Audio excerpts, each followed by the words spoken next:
Imagine this: 1.8 million years ago, a group of Homo erectus gathered around a fire. They placed meat and tubers onto hot stones, waiting patiently. This wasn't just dinner. This was the moment that changed everything. Here's the shocking truth. Cooking might be the reason you have a brain at all. Without it, you'd still be chewing raw roots for 10 hours a day. Welcome to the story of the invention that made us human: cooking. Let's start with a simple question. Why are our brains 3 times larger than chimpanzees, even though we share the same ancestors? The answer lies in something we do every single day. We cook our food, and that simple act unlocked our potential. Here's why this matters. Cooking changes food at a molecular level. Heat breaks down complex molecules, making them easier to digest. Raw food yields only 30 to 40% of its nutrients. Cooked food, your body absorbs nearly 100%. That extra energy didn't go to building bigger muscles. It went straight to your brain. This is the expensive tissue hypothesis. Brains cost a lot of energy to run. To afford a bigger brain, something else had to shrink. That something was your gut. Human guts are only 60% of the size expected for a primate our size. We traded stomach for smart. But here's the catch: you can't shrink your gut without better food. Raw food takes too much energy to digest. This is where the cooking hypothesis comes in. It was proposed by primatologist Richard Wrangham. His radical idea: cooking is what made us human, and the evidence is overwhelming. Let's look at the fossil record. Between 1.8 and 2 million years ago, something dramatic happened. Our ancestors went from 3-4 foot Australopiths to lanky Homo erectus. They grew as tall as modern humans. Their skulls nearly doubled in volume, from chimpanzee size to 3/4 of our present noggins. At the same time, their teeth, jaws, and chewing muscles got smaller. They were eating softer foods. Their digestive organs shrank too. Their food had become easier to process. This is exactly what you'd expect if cooking had just been invented. Easier food, smaller guts, bigger brains. But there's a problem, a big one. Where's the evidence of fire? The earliest clear evidence of controlled fire comes from Wonderwork Cave in South Africa. It dates to roughly 1 million years ago.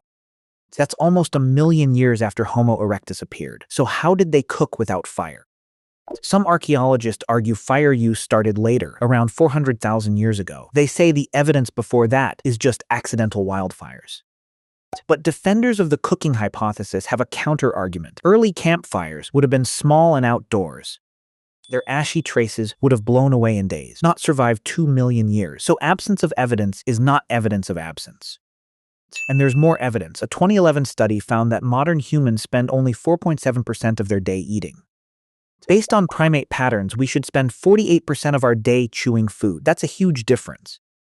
To achieve that reduction, our ancestors needed food processing. They needed cooking.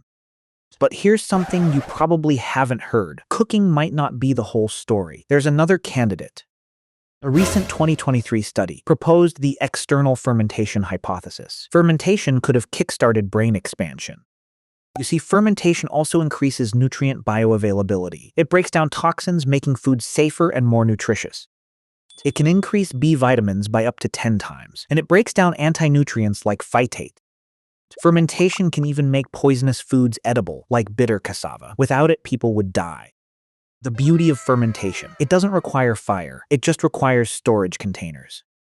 It could have given early hominins better nutrition before they mastered fire, preparing the way for bigger brains. So maybe the sequence was different. First fermentation, then cooking. Imagine this: a chimpanzee-brained ancestor storing grains in a pot. Rain gets in, fermentation happens naturally. They eat it, and it makes them feel more energetic, healthier. They remember and they repeat it. This extra nutrition allows brain expansion, which eventually leads to mastering fire. And then cooking takes over, multiplying the benefits. It's a 1-2 punch of food processing. Now let's talk about what cooking actually does to food. It's remarkable. Cooking gelatinizes starches, making them easier to digest. It denatures proteins, unlocking amino acids. It melts fats, making them more accessible, and it destroys harmful bacteria and parasites. One study found cooking increased starch digestibility by 28% to 109%, depending on the food. That's the difference between thriving and just surviving, between evolving and staying the same. But there's another angle that often gets ignored: the social effects. Cooking changed not just our bodies, but our relationships. When you cook, food becomes a shared experience. You gather around the fire, you talk, you bond. This shared mealtime became the foundation of human society, the original social network. Wrangham suggests something even more radical. Cooking created the division of labor and pair bonding. Cooked food is valuable and stealable. Dominant individuals could steal from subordinates. To protect their food, females formed protective relationships with males. This favored pair bonds. Males varied in their ability to guard food, so females competed for the best guards. This is how marriage may have started. Cooking created the household. It created the family. It also freed up time. If you spend less time eating, you have time for other things. Time to think, time to create tools, time to develop language and culture. This is how we became the species that builds cities, writes poetry, and sends people to the moon, all because we learned to cook. But let's look at the alternative view. Some researchers think meat eating was the primary driver. The shift to a meat-based diet increased calorie intake. Meat is dense in nutrients, easy to digest. And meat eating required cooperation, hunting together. This built the social skills that led to civilization.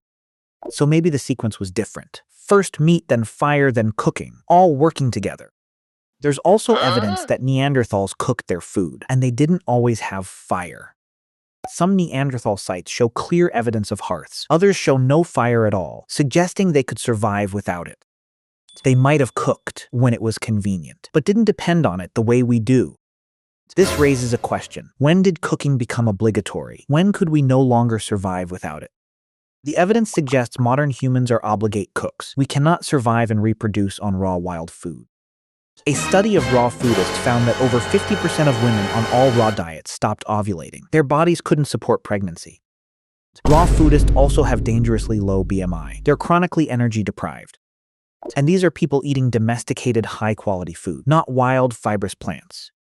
If raw foodists struggle on a modern diet, imagine a hunter-gatherer trying to survive on raw wild food. It's simply not possible. Our teeth are too small, our guts too short, our brains too big. We need cooked food. This is the cooking paradox. Cooking made us who we are, but now we can't live without it. So what does the evidence tell us about when this all happened? The timeline is still debated. Some researchers place the origin of cooking at 1.9 million years ago, with the appearance of Homo erectus. Others argue for 400,000 years ago, when hearths consistently appear in the archaeological record. A 2016 study analyzed chewing force required for raw versus processed foods. They found stone tools alone reduced chewing time by 17%. No fire required, just slicing and pounding, so tools might have preceded cooking. Dental calculus evidence from Atapuerca 1.2 million years ago shows consumption of raw foods and no exposure to fire. But evidence from Kasem Cave 400,000 years ago shows smoke inhalation. People were definitely cooking. So the transition happened slowly, probably over hundreds of thousands of years. First fermentation, then tool processing, then occasional fire use, then regular cooking, then obligation. Each step built on the last. Each step made our ancestors healthier, smarter, and more social. Let's bring it back to today. You probably cooked dinner tonight, or will soon. You're doing something extraordinary and uniquely human. The rest of the animal kingdom eats raw food. We Homo sapiens cook our chow, and that distinction made all the difference. There's a reason every known human society cooks. It's not just taste, it's biological necessity. When you bite into a cooked meal, you're tasting 2 million years of evolution. You're enjoying a technology that built civilization. Think about it. Cooking gave us bigger brains. Bigger brains gave us language, art, and science. Cooking gave us families and communities. Shared meals became the center of social life. Cooking freed us from endless chewing. We had time to think, to create, to become human. And cooking gave us the energy to explore the world. We left Africa and populated every continent. Without cooking, we'd still be in trees, chewing raw leaves for 10 hours a day. But here's the thing. Cooking is a choice we make every day, every time we turn on the stove or light a fire. You're not just making dinner. You're participating in the oldest human tradition. A tradition that started 2 million years ago, when someone first put food on fire and changed everything. That first cook didn't know they were starting a revolution. They just wanted a better meal. But that better meal led to better brains, and better brains led to everything else.